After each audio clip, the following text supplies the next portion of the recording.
Hey everyone, welcome back for another deep dive. This time we're going to be looking at something pretty interesting. Yeah. Cultural differences in relationships. Oh, yeah. That can be tough, right? It can be really tough. Yeah. You know, we think about, What first comes to mind? just those basic things like different languages or Right. different kinds of food. Sure. Different holidays? Yeah, and all that.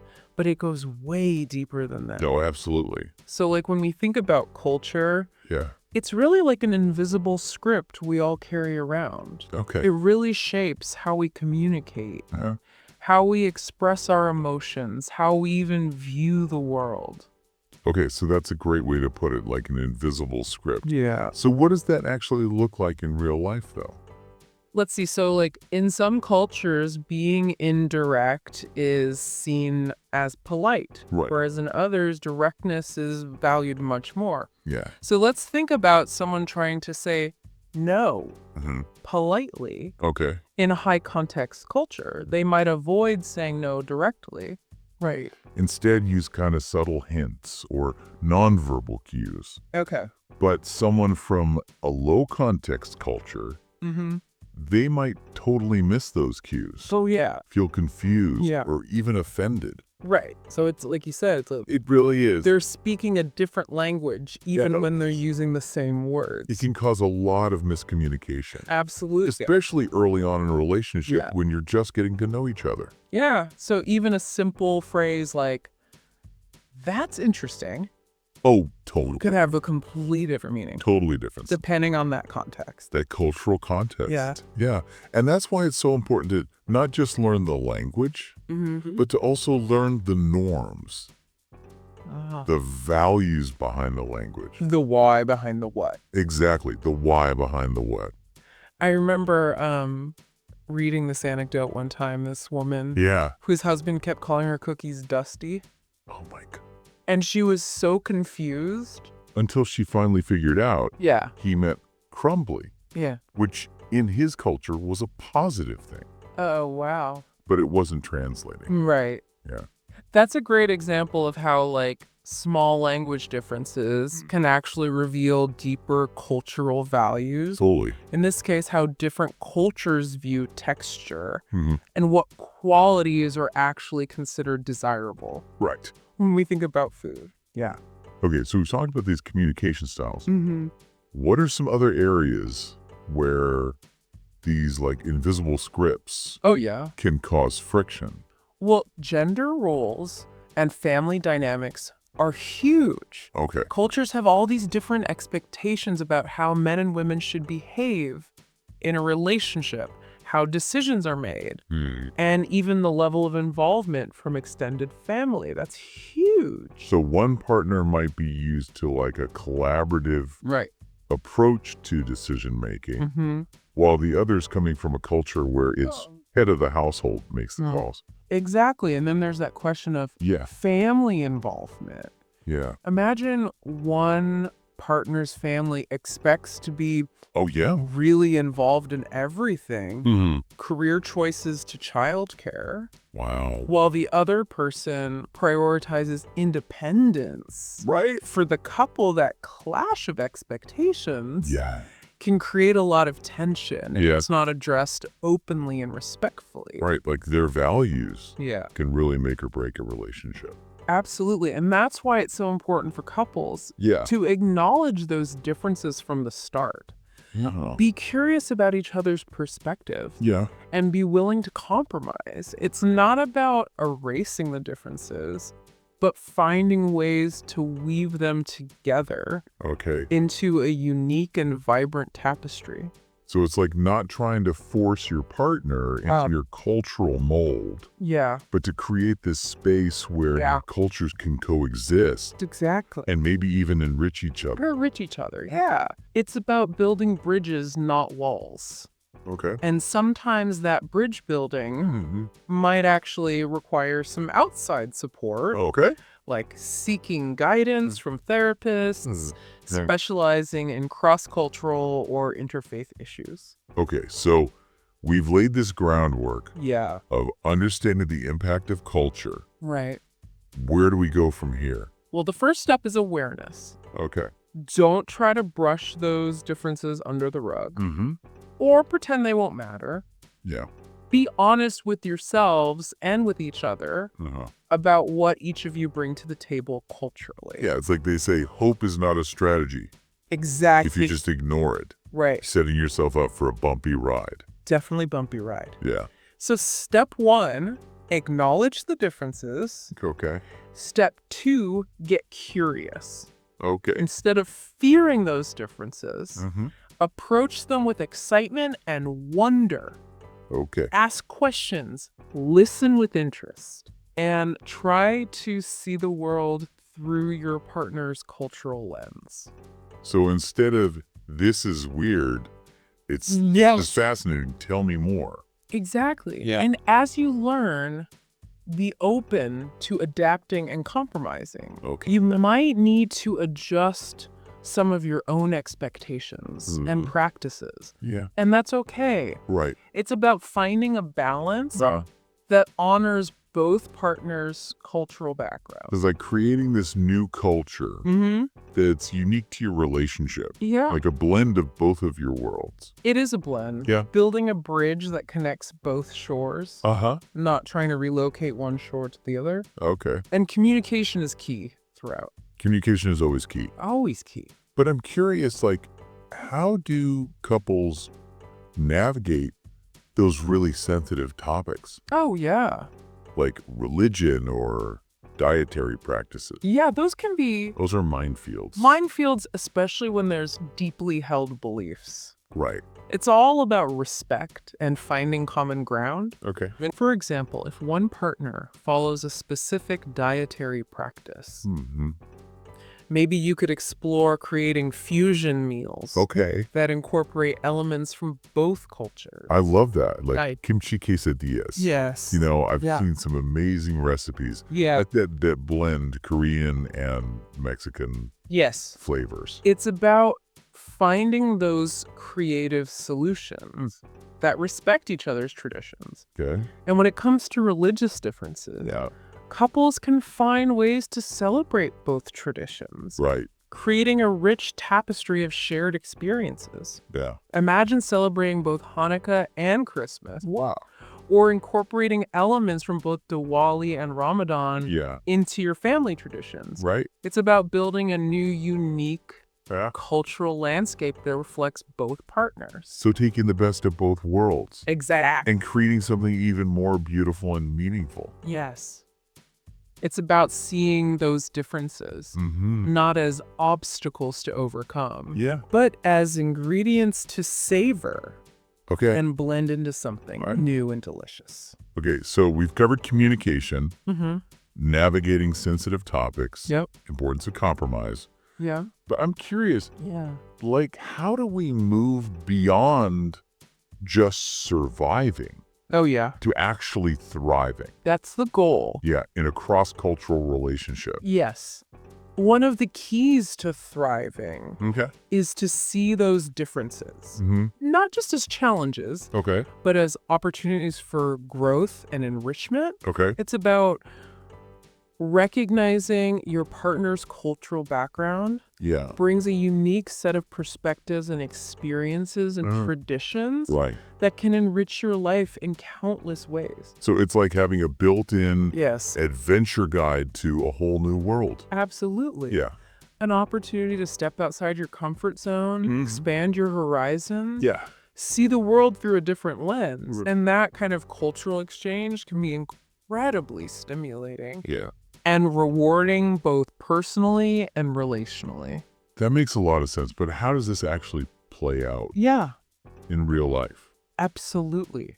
There are tons of examples of couples who have not only survived, Uh-huh. but thrived Okay. in their cross-cultural relationship. Mhm. I've seen couples who have incorporated both of their cultural traditions into their wedding ceremonies. Okay. A beautiful blend of East meets West. Right. It's about finding ways to honor both heritages Mm-hmm. in a way that feels authentic Yeah. and meaningful to the couple. And it's not just weddings. No. It can be those everyday things, too. Everyday thing. Like alternating, celebrating religious holidays, exposing their children to both faiths and traditions, or creating new family traditions Exactly. that blend elements from both cultures. It's all about finding those creative solutions that respect each other's traditions while creating something unique and special for their family. And those shared experiences, those blended traditions, create a sense of unity and belonging that transcends those cultural differences. So I'm really starting to see how those differences, instead of being the source of division, can actually become a source of strength and richness. Absolutely. But I'm curious, we've been talking about these cultural scripts we all carry. Yeah. Is there a way to actually map those differences out Oh, yeah. and understand how they might impact a relationship? That's a great question, and the answer is yes. Okay. There's this fascinating framework called Hofstede's cultural dimension that can really help us understand how cultures vary along certain key dimensions. Okay, I'm intrigued. Okay, tell me more. So Hofstede identified 5 key dimensions: power, distance, individualism versus collectivism, uncertainty, avoidance. Okay. Long-term orientation and masculinity versus femininity. Wow. That's a lot to unpack. It is. Can we dive into each of those? Absolutely. One by one. Let's start with power distance. Okay. Power distance is all about how comfortable people are with hierarchy and unequal power distribution. So in a high-power distance culture, there's a strong emphasis on respecting authority. Yes. Following that chain of command. Exactly. While in a low-power distance culture, people are more likely to question authority. Right. Expect a more egalitarian. Egalitarian, exactly. Now, imagine a couple where one partner comes from a high-power distance culture, the other one from a low. That could definitely lead to some clashes. Some big clashes. Yeah, like if one partner expects the other to defer to their decisions, while the other expects more of a collaborative approach. Exactly. The partner from the high-power distance culture might be used to a more traditional division of roles, where one person's seen as the head of the household. Right. The partner from the low-power distance might be more comfortable with shared decision-making, a more fluid approach to leadership. So understanding this could really help couples avoid those power struggles and those miscommunications. And it's not about saying one culture is right or wrong. Right. It's about recognizing those differences and finding ways to bridge them. Okay, that makes sense. What about individualism versus collectivism?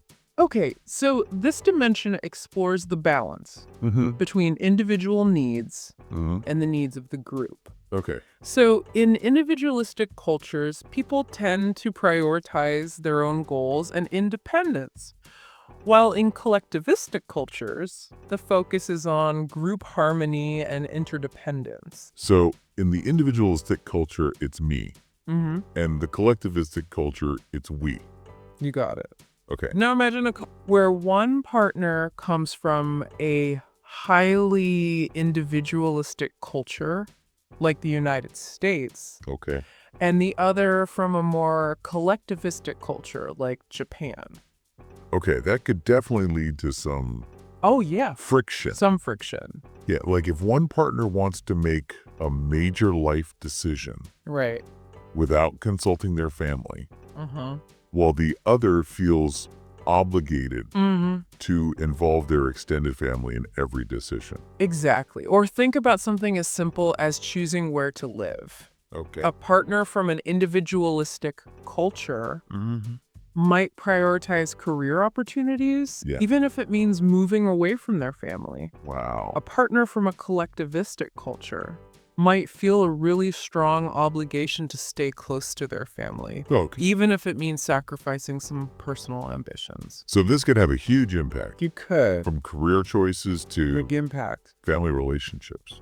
Absolutely. And it highlights the importance of having those open and honest conversations about your values and priorities, Yeah. especially when it comes to family involvement and decision making. Okay, I'm really starting to see how understanding these dimensions can really help couples For sure. navigate those tricky cultural differences. What about uncertainty avoidance? This dimension is all about how comfortable people are with ambiguity and risk. Cultures with high uncertainty avoidance tend to prefer really clear rules and structure, while cultures with low uncertainty avoidance, they're more tolerant of change and unpredictability.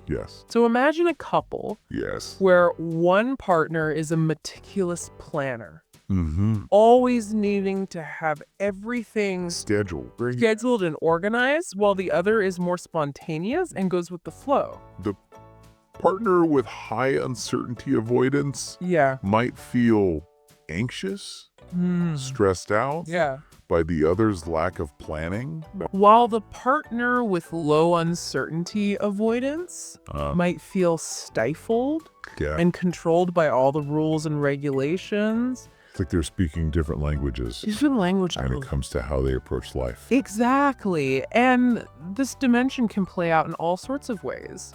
From how couples handle finances to how they make travel plans. Okay, 2 more dimensions. 2 more. To go. What about long-term orientation? Okay, long-term orientation explores how cultures view time and the future. Cultures with a long-term orientation emphasize perseverance, thrift, and planning for the future. Cultures with a short-term orientation focus more on the present and on maintaining traditions and social obligations. So a partner with a long-term orientation might be focused on saving for retirement. While the partner with the short-term orientation might be more likely to spend money on enjoying the present moment. Exactly. Or think about how couples approach raising their children. A parent with a long-term orientation might emphasize academic achievement, a delayed gratification. A parent with a short-term orientation might prioritize instilling those traditional values, respecting elders. So this dimension can really impact Huge impact. how couples approach From financial planning to parenting styles, all sorts of things. it highlights the importance of understanding each other's values and finding ways to bridge those gaps in perspective. On to the last one. The last one. Masculinity versus femininity. All right, this dimension is all about the balance between assertiveness and nurturing, achievement and cooperation. So in masculine cultures, there's a really clear distinction between those gender roles. A focus on competition and success. In feminine culture. More emphasis on collaboration, caring for others, and quality of life. So in a masculine culture, it's about winning and achieving. In feminine culture, it's about caring and connecting. Exactly. Now imagine a couple where one partner comes from a highly masculine culture, the other from a more feminine culture. They might have very different ideas about how to express emotions, how to divide household chores, even how to raise their children. Oh, wow. So understanding this can really help couples navigate those gender-related and find a balance that works for both of them. And it's important to remember, these dimensions are just a framework, a starting point for understanding those deeply embedded cultural values that can impact a relationship. So every individual is unique. They are. And their cultural background is just one piece. One piece. Of the puzzle. Of the puzzle. Yeah. But this framework gives us a powerful tool for starting those important conversations about our values and expectations. I'm feeling so much more equipped to navigate I love it. these cultural differences. Yeah. Now, but are there any real-life examples Oh, yeah. of couples who have successfully used this framework Absolutely. to build stronger relationships? I've seen couples use this framework Okay. to understand why they were clashing over things like decision-making or family involvement. Right. Once they recognized the cultural roots of those differences, they were able to approach those conversations with more empathy and understanding. That's so powerful. It is powerful. It's like having a roadmap It is. to navigate these tricky cultural terrains. It really is. And it's not about erasing those differences, but rather celebrating them Okay. and seeing them as opportunities. For growth and enrichment. Okay, so we've explored Hofstede's cultural dimensions. We have. We've seen how they can help us understand the impact of culture. Yes. But what about those like practical everyday challenges Oh, yeah. that come up? The everyday stuff. Yeah, like how do we actually handle those moments when cultural differences clash?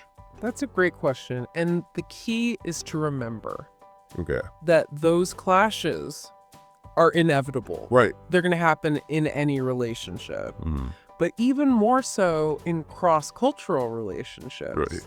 It's not about avoiding those clashes. Yeah. It's about knowing how to handle them constructively. So it's about having the tools The tool and strategies to navigate those moments of friction and turn them just into opportunities for growth. opportunities. Exactly. Yeah. One of the most important tools you can have in your relationship toolbox Okay. is communication. Communication is always key. Always key. But how do we communicate effectively Right. when we're dealing with these cultural differences? Yeah. To make it seem like we're speaking different languages. Right. Well, the first step is to recognize Okay. that those differences in communication styles exist. We might not even realize that our partner's way of communicating is different Totally. until those misunderstandings start to pile up. Until it's too late sometimes. Yeah. So it's important to pay attention to those subtle cues. Tone of voice, body language, unspoken expectations. Right. And if something feels off, Yeah. don't be afraid to ask for clarification. So instead of jumping to conclusions Exactly. or making assumptions, just pause and say, Pause. hey, I'm not sure I understand what you mean. Yeah. Can you explain that a little differently? Exactly. Create a safe space Okay. for open and honest communication where both partners feel comfortable expressing themselves and asking questions. What are some other strategies? Well, it's also important to be mindful Okay. of your own communication style and how it might be perceived by your partner. For example, if you're from a culture that values directness, you might need to be more conscious of your tone and delivery when communicating with a partner from a culture that values indirectness. So maybe instead of saying, that's wrong, you could say, I see things a little differently. Can we talk about it? Exactly. It's about finding a way Okay. to express your point of view Yeah. in a way that's respectful of your partner's cultural sensitivities. So I'm starting to see how even subtle shifts Yeah. in our communication style can make a big difference. Big difference. Yeah. Absolutely. And remember, it's a two-way street. It's not just about you adapting to your partner's communication style. It's also about your partner making an effort to understand and adapt to yours. So it's about meeting each other halfway. Meeting halfway, creating a communication style that works for both of you. That works for both. Exactly. Finding that sweet spot where both partners feel heard, understood, and respected. This is so helpful, but what about those times when communication breakdowns lead to conflict. Oh, yeah. How do we handle those disagreements constructively? Right. Well, the first step is to de-escalate Okay. the situation. Yeah. If things start to get heated, it's important to take a break, cool down, and come back to the conversation. Yeah. When you're both feeling calmer and more centered. So maybe taking a few minutes to Exactly. go for a walk. Go for a walk. Listen to some music Yeah. before jumping back in. It's important to create some space Okay. so you can both approach the conversation with a clearer head and a more open heart. But what about when those cultural differences make it feel like we're arguing about completely different things? Completely different things. Like we're coming at the issue from such different angles. Different angles. Hard to find common ground. That's a great point. And in those situations, it can be helpful to step back. Try to understand the underlying values or beliefs that are driving those different perspectives. So it's about digging deeper. Digging deeper. Trying to see the why. The why behind the what. Behind the what. For example, if you're arguing about how to discipline your children, it might be helpful to explore the cultural beliefs and traditions that are shaping each of your parenting styles. That makes sense, but how do we actually do that? Right. Well, the key is to approach those conversations with curiosity and empathy. Instead of judging or criticizing your partner's perspective, try to understand where they're coming from. Right. Ask questions, listen with an open mind, and try to see the world through their cultural lens. To shifting from you're wrong to help me understand why you see things this way. Exactly. And remember, you don't have to agree with your partner's perspective to respect it. You can respect where they're coming from. You can respect where you're coming from. Without necessarily agreeing. Exactly. Yeah. It's about recognizing that there's no one right way to do things. Right. No one right way to think or feel. No one right way to think or feel. And when you're able to embrace that diversity of perspectives, you create a space for deeper understanding, connection, and growth within your relationship. This is all so insightful, but I'm wondering, how do we keep that sense of curiosity and openness alive over time? That's a good question. Because it's easy to be enthusiastic and open-minded in those early stages of a relationship. But how do we maintain that? That's something that all couples struggle with. Okay. Not just cross-cultural couples. Right. But I think one of the keys to maintaining that sense of curiosity and openness is to remember that your partner is a constantly evolving being. Okay. Just as you are. So recognizing that even though you might have been together for years, there's always more to learn. Always more. And discover. And that learning process can be so exciting and enriching. Yeah. If you approach it with a spirit of adventure and a willingness to embrace the unknown. It's like turning your relationship into this lifelong expedition. Yes. Where you're constantly exploring new terrain. And discovering hidden treasures. Hidden treasures together. I love it. Yeah. And the beauty of a cross-cultural relationship is that you have a built-in guide to a whole new world. A world full of fascinating customs, traditions, perspectives that you might never have encountered on your own. It's like having a passport. Yes. To a whole new cultural landscape. A passport. Full of surprises and delights. Exactly. And the more you explore that landscape together, the deeper your connection becomes. And the more you realize how much those cultural differences really enrich your lives, both individually and as a couple. Okay, so this is all so inspiring, but I'm curious. Yeah. Are there specific things that couples can do to cultivate that sense of adventure? Totally. And keep those sparks of discovery alive? Alive, yeah. One of the best things you can do is make a conscious effort to learn about each other's cultures. Okay. Even if you've been together for years. Mm-hmm. That could mean reading books. Okay. Watching documentaries, attending cultural events, or even traveling to your partner's home, country, or region. Like creating a cultural bucket list.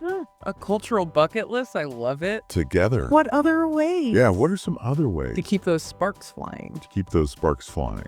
You can also incorporate elements of your partner's culture into your everyday lives. Okay. That could be as simple as cooking a meal together, listening to music, watching a movie from their culture. Or even learning a few phrases Yes. in their language. Yes. Even those small gestures can go a long way. They really can. Yeah. And don't forget the power of simply talking to each other about your cultures. Share stories from your childhood. Explain your family traditions.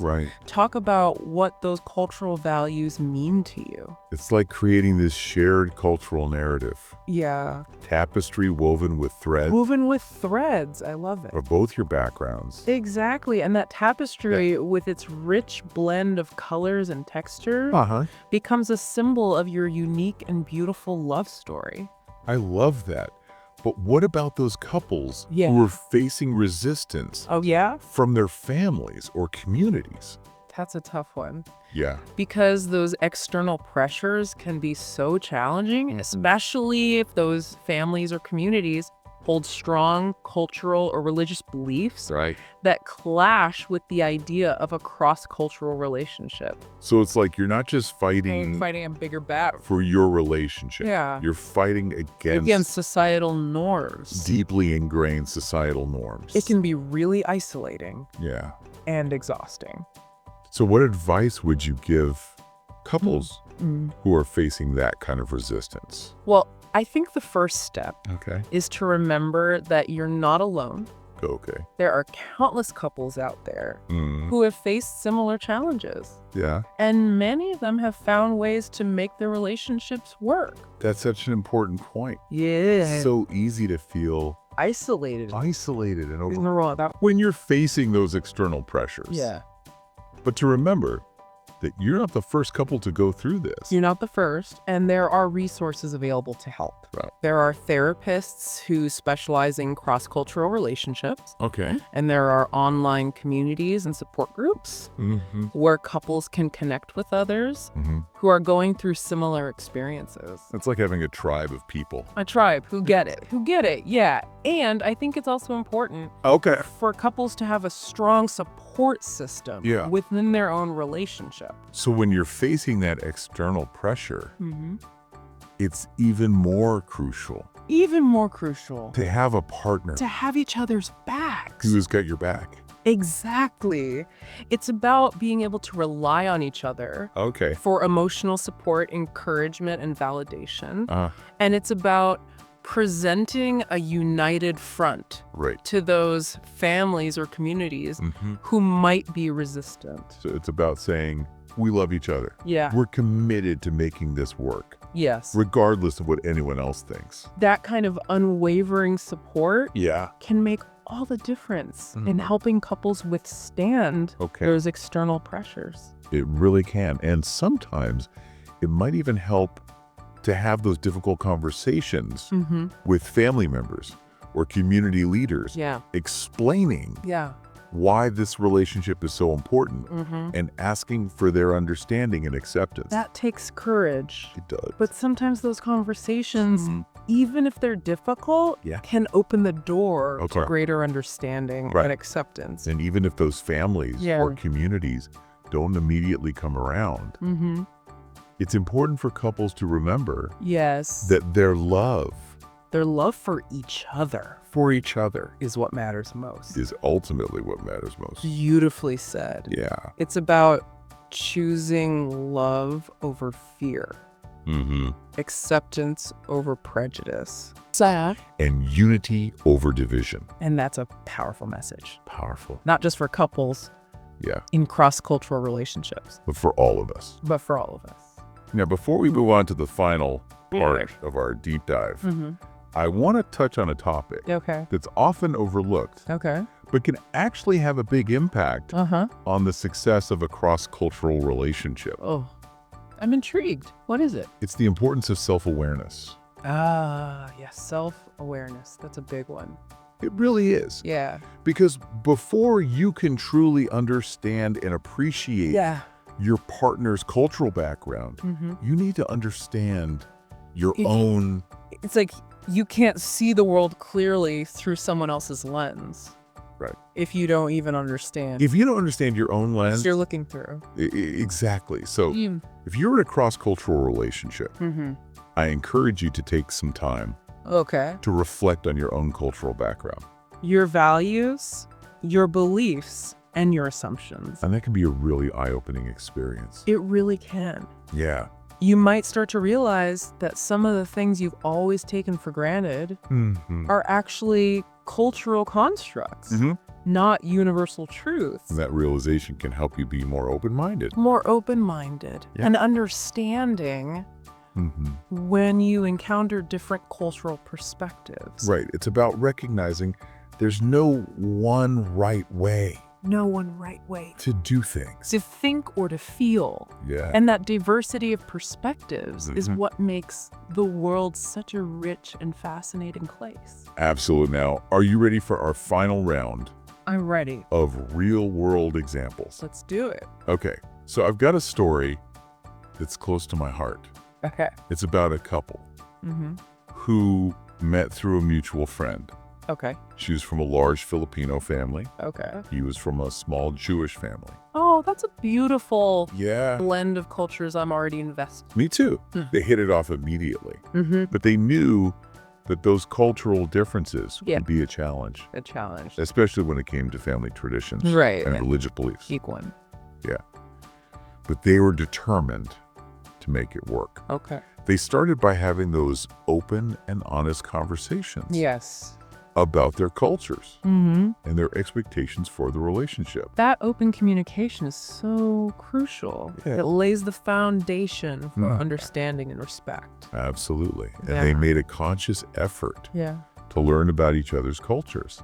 She started going to synagogue with him, and he started attending Filipino festivals with her. I love that. Yeah. What a beautiful way to show respect. Yeah. And build a deeper connection. Yeah, and they found ways to blend their cultural traditions in their home. Okay. They would have Shabbat dinners on Friday nights, and they would have Filipino feasts on Sundays. It's like creating that cultural tapestry that reflects both of their heritages. Exactly, and they've taught their children to appreciate and respect both their Filipino and Jewish heritage. That's so beautiful.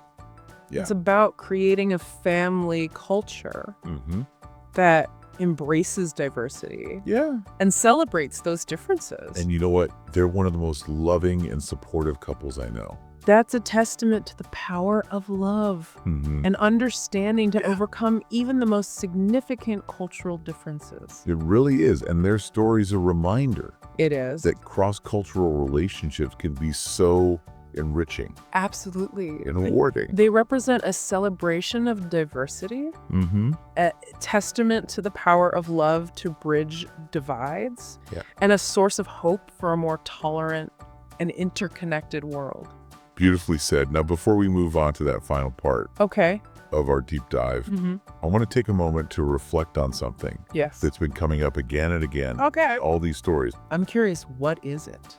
It's the theme of courage. Ah, yes. Courage plays a huge role. It does. In these cross-cultural relationships. It takes courage to step outside your comfort zone. It does. And embrace a culture that's different from your own. It takes courage to challenge those societal norms and expectations that might discourage cross-cultural relationships. It takes courage to have those difficult conversations with your family and friends about your choice of partner. Yes. And it takes courage to face those inevitable challenges and setbacks that come with navigating cultural differences. So to all those couples out there who are bravely navigating those cross-cultural waters, I want to say we see you, we admire you, and we're rooting for you. Absolutely. Your courage is an inspiration to us all. Now, are you ready for the final part I'm ready. of our deep dive, Let's do it. where we'll wrap up our exploration Okay. of cross-cultural relationships with some key takeaways Yep. and some thought-provoking questions for our listeners? Let's synthesize Yeah. all these incredible insights. All right. Leave our listeners with something to ponder. Okay, so what are the most important things we've learned about navigating these cultural differences? Well, we've learned that communication Yeah. is absolutely essential. It's key. It's key. And I'm not just talking about right. the everyday logistics, like Yeah. who's picking up the kids or what's for dinner. Oh. I'm talking about those deeper, more vulnerable conversations Okay. about your values, Mm-hmm. your expectations, and your fears. Those conversations that can feel a little scary, Oh, yeah. especially when you're dealing with those cultural differences. Yeah. That can make it feel like you're coming from Totally different world. completely different worlds. Exactly. Yeah. But those are the conversations that matter most. Okay. Because without that open and honest communication, those cultural differences can fester. And grow into resentment and misunderstandings. So even if those conversations feel uncomfortable Yeah. or awkward, Mm-hmm.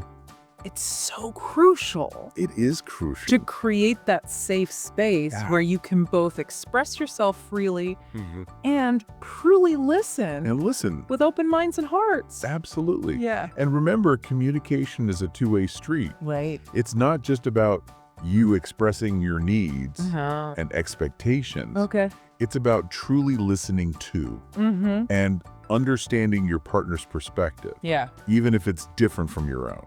So putting aside your own assumptions and biases Yeah, put those aside. and trying to see the world See the world through your partner's cultural lens. through their lens. Yeah. And sometimes that means asking clarifying questions, Yeah, okay. repeating back what you've heard Mm-hmm. to make sure you understand, and being willing to acknowledge Yeah. when you've made a mistake or misjudged a situation. Right. It's about approaching those conversations with humility. Humility Yeah. and a genuine desire Mm-hmm. to learn and grow together. Along with communication. Mm-hmm. I think it's essential to cultivate a sense of empathy Empathy. Yes. in your relationship. It's so important. And that means trying to understand Yeah. your partner's experiences, their emotions, their perspectives, even if you haven't lived those experiences yourself. So stepping outside your own cultural bubble. Step outside Yeah. and try to see the world through your partner's eyes. Through their heart. Precisely. And it's about recognizing Yeah. that your partner's cultural background Mm-hmm. shapes their worldview in ways Yeah. that you might not even be aware of. It's like those things that we just take for granted. We take for granted. Yeah. But they're not universal. They're not. They're culturally specific. Culturally specific, yeah. And recognizing that Mm-hmm. can really help us Absolutely. to better understand our partner.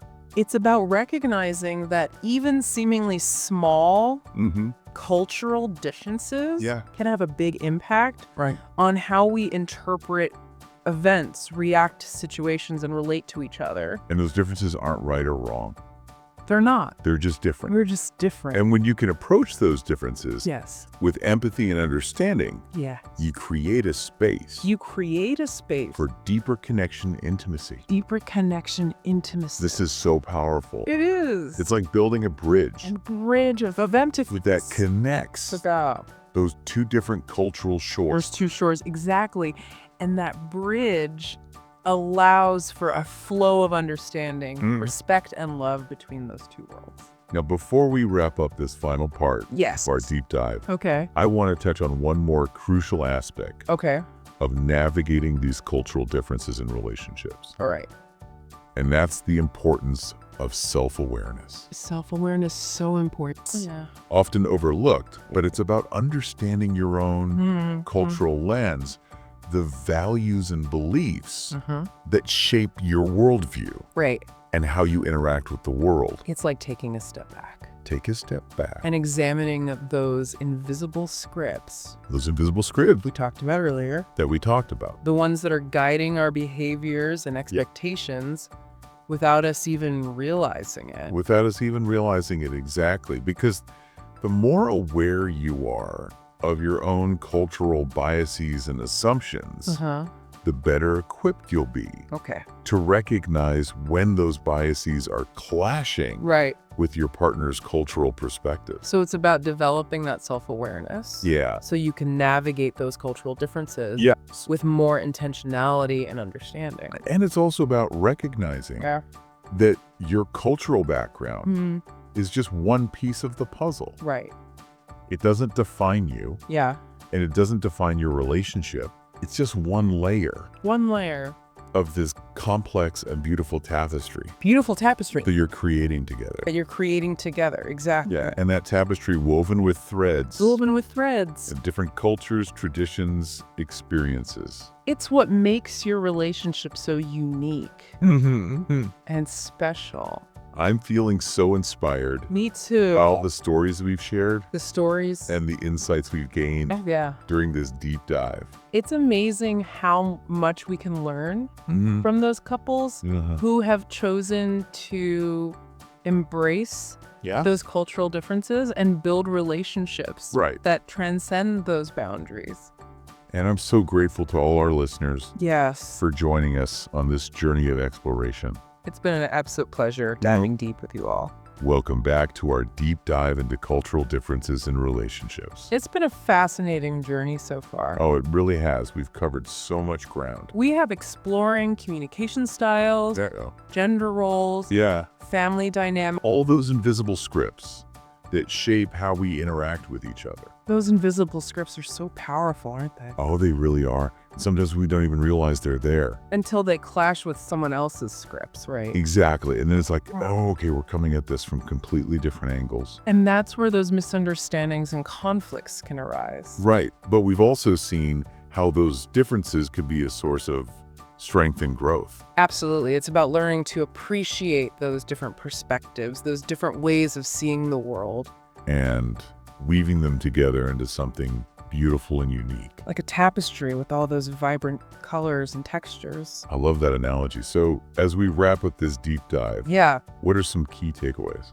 Well, one of the most important things we've learned is that awareness is key.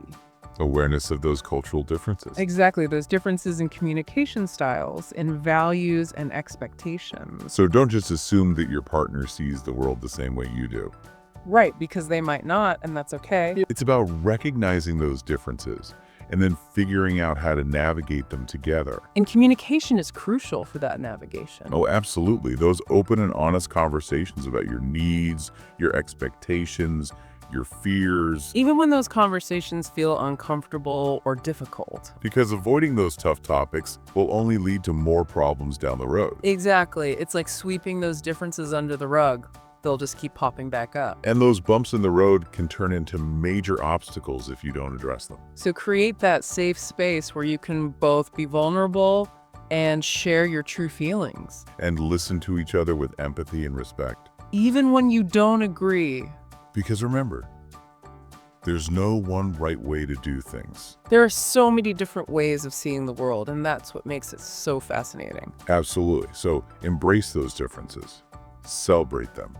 Learn from them. And turn those cultural differences into opportunities for growth and connection. I love that. And I think that's a perfect note to end on. It really is. It's been a pleasure diving deep with you all.